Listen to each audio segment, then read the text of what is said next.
अक्सर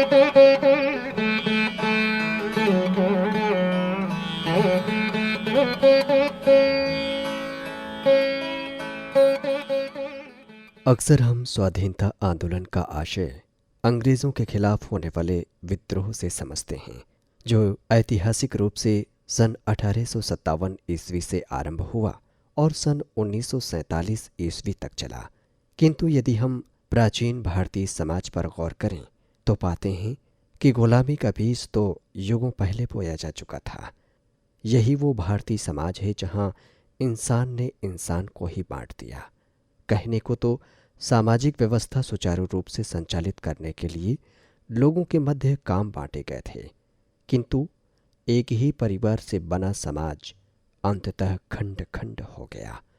शायद यह बताने की आवश्यकता नहीं है कि इसी भारतीय समाज में स्वयं को ऊंचा मानने वाले लोगों ने निम्न वर्ग के लोगों, जिन्हें वे अछूत मानते हैं, पर बहुत अत्याचार किया। उन पर अनेक जुर्म ढाए, उन्हें अभावों में जीने के लिए मजबूर किया। वक्त बीता, परिस्थितियां बदलीं और भारतीय समाज का कलेवर भी अपना मूल स्वरूप खोता चला गया। जब इस देश में विदेशी आक्रांताओं ने भारत पर आक्रमण किया और फिर अपना साम्राज्य स्थापित किया। लगभग 8वीं शताब्दी से लेकर 17वीं शताब्दी तक भारत में मुस्लिम शासकों ने शासन किया। उसके बाद 18वीं शताब्दी के आरंभ से लेकर 20वीं शताब्दी की पूर्वार्ध तक अंग्रेज़ों ने राज्य किया। चाहे मुस्लिम शासक हों या फिर अंग्रेज, दोनों ने ही भारतीय विरासत को नष्ट करने का कार्य किया। भारत की संस्कृति, भाषा एवं इतिहास को तोड़ने मरोड़ने का दुष्कर्म किया। ऐसे में भारतीयों ने जब उनका विरोध किया तो उन्होंने उनके साथ क्रूरतापूर्ण व्यवहार करना शुरू कर दिया, अमानवीयता की हदें पार कर दी। तब शायद सही मायने में भारतीयों को स्वाधीनता का महत्व समझ में आया।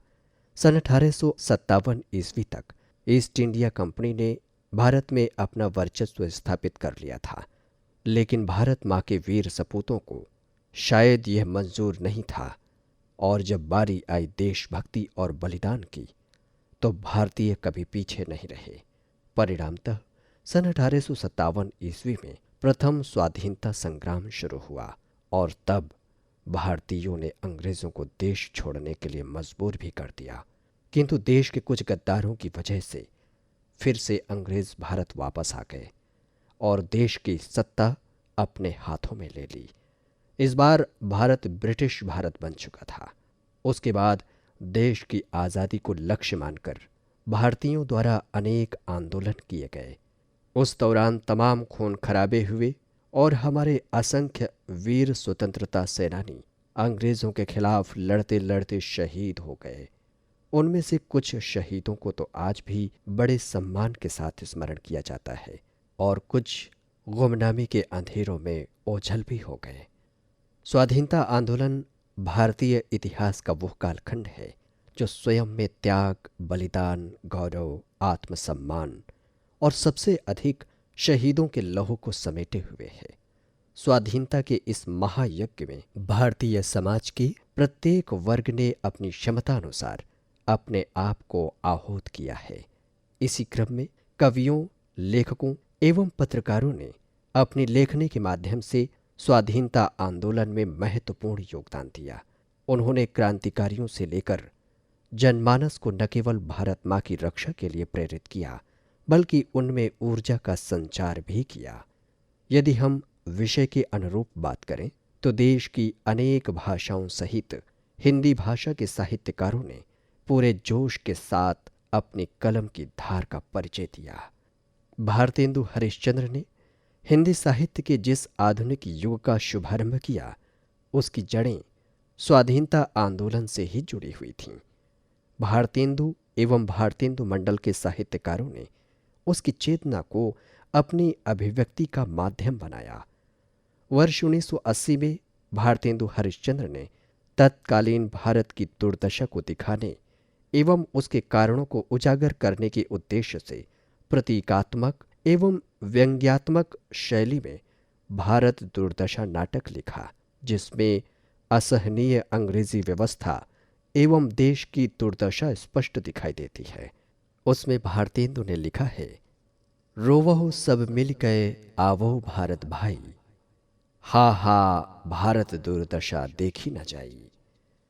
उसी में उन्होंने भारत की दुर्दशा पर अपनी वेदना प्रकट करते हुए लिखा है, जिस भारतवर्ष का सिर व्यास, वाल्मीकि, कालिदास, पाणिनि, शाक्य मुनि, बाणभट्ट प्रभृति कवियों के नाम मात्र से अब भी सारे संसार से ऊंचा है, उस भारत की यह दुर्दशा। जिस भारतवर्ष के राजा चंद्रगुप्त और अशोक का शासन रोम रूस तक माना जाता था, उस भारत की यह दुर्दशा। जिस भारत में राम, युधिष्ठिर, नल, हरिश्चंद्र, रंतिदेव, शिवी इत्यादि पवित्र चरित्र के लोग हो गए हैं, उसकी ये दुर्दशा। वर्ष 1881 ईस्वी में प्रकाशित नाटक अंधेर नगरी में भारतेंदु हरिश्चंद्र ने तत्कालीन विवेकहीन एवं निरंकुश शासन पर करारा व्यंग करते हुए उसे अपने ही कर्मों द्वारा नष्ट होते हुए दिखाया है। अपनी भावनाओं को व्यक्त करते हुए उन्होंने लिखा है, भीतर भीतर सब रस चूसे, हंसी हंसी के तन मन धन मुँह से, जाहिर बातिन में अति तेज, क्यों सखी साजन नहीं अंग्रेज। पूंजीवाद के साथ जन संघर्ष का तांडव, सत्य, निष्ठा एवं अहिंसा के प्रति आग्रह और ग्रामीण जीवन तथा स्त्री दुर्दशा का भयावह चित्र उकेरते हुए कथा सम्राट प्रेमचंद ने वर्ष 1924 में रंगभूमि नामक उपन्यास की रचना की।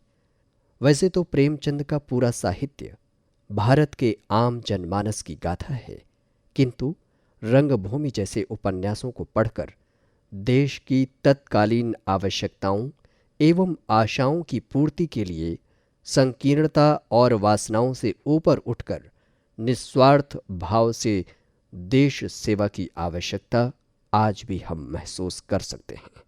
प्रेमचंद ने वर्ष 1930 ईस्वी में कर्मभूमि उपन्यास लिखा, जिसमें उन्होंने बड़े ही यथार्थवादी तरीके से यह बताया है कि किस तरह से लोग पारिवारिक समस्याओं से जूझ रहे हैं, फिर भी वो अपने अधिकार को पाने के लिए राजनीतिक आंदोलनों में हिस्सा लेते हैं।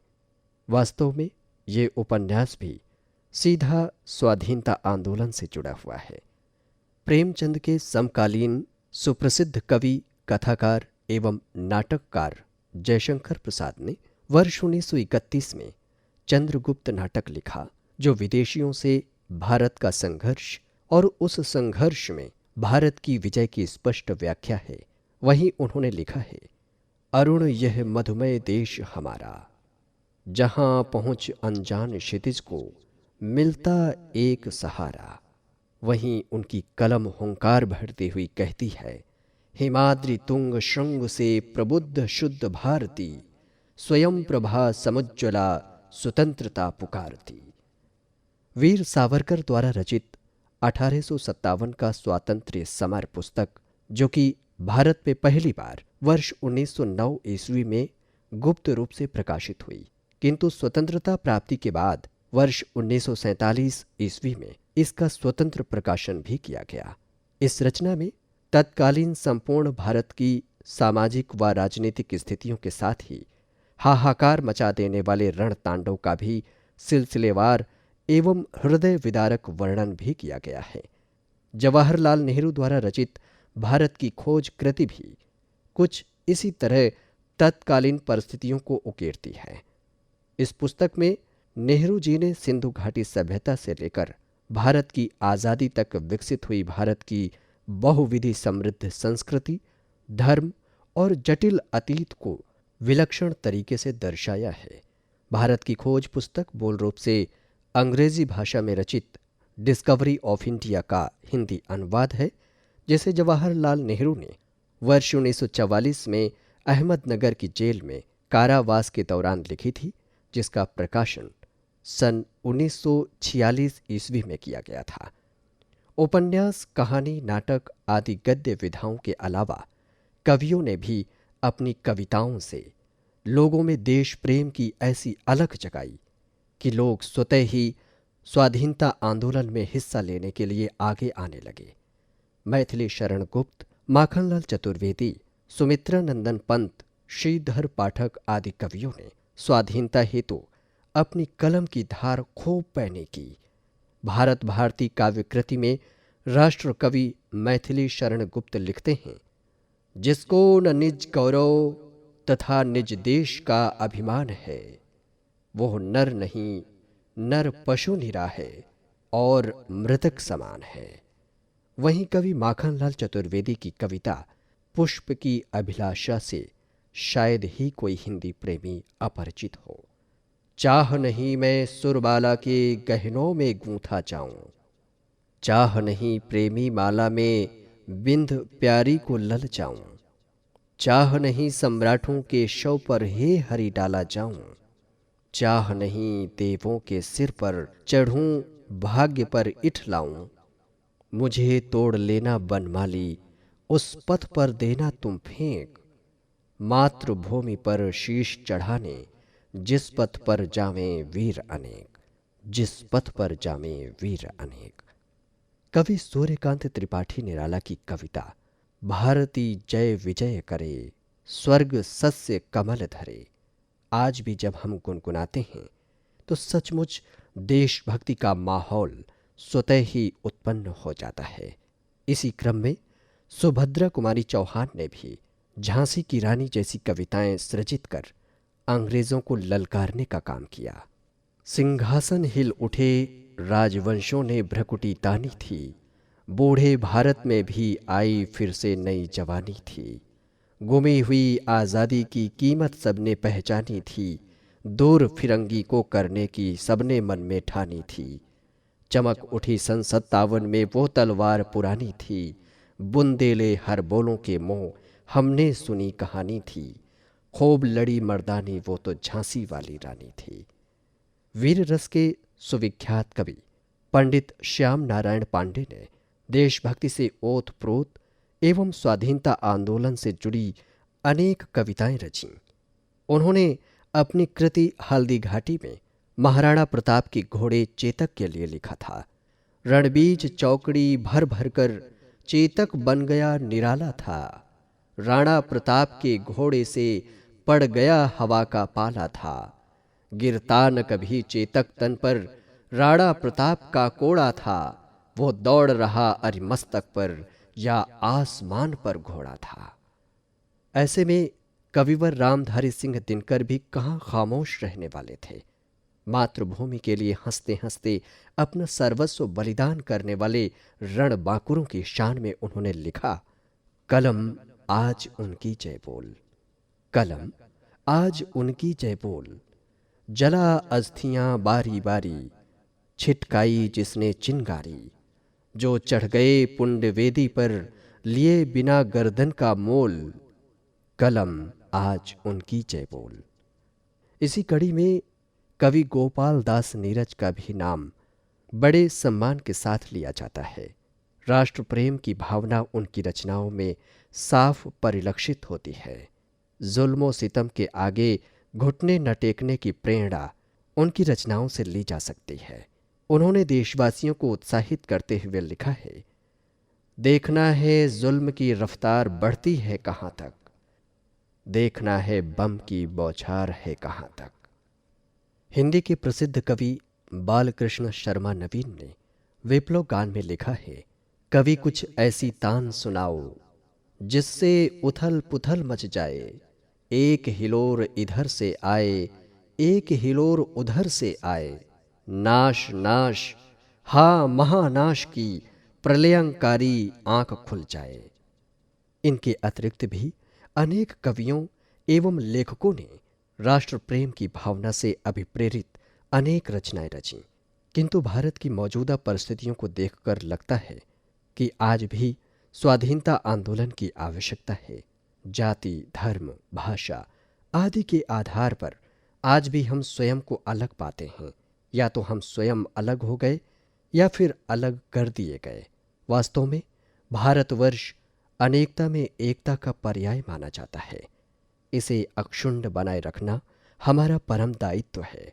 ऐसे में कवियों एवं लेखकों का दायित्व और अधिक बढ़ जाता है कि वो अपनी कलम की धार से भारतीय समाज की इन तमाम विसंगतियों को काट फेंके।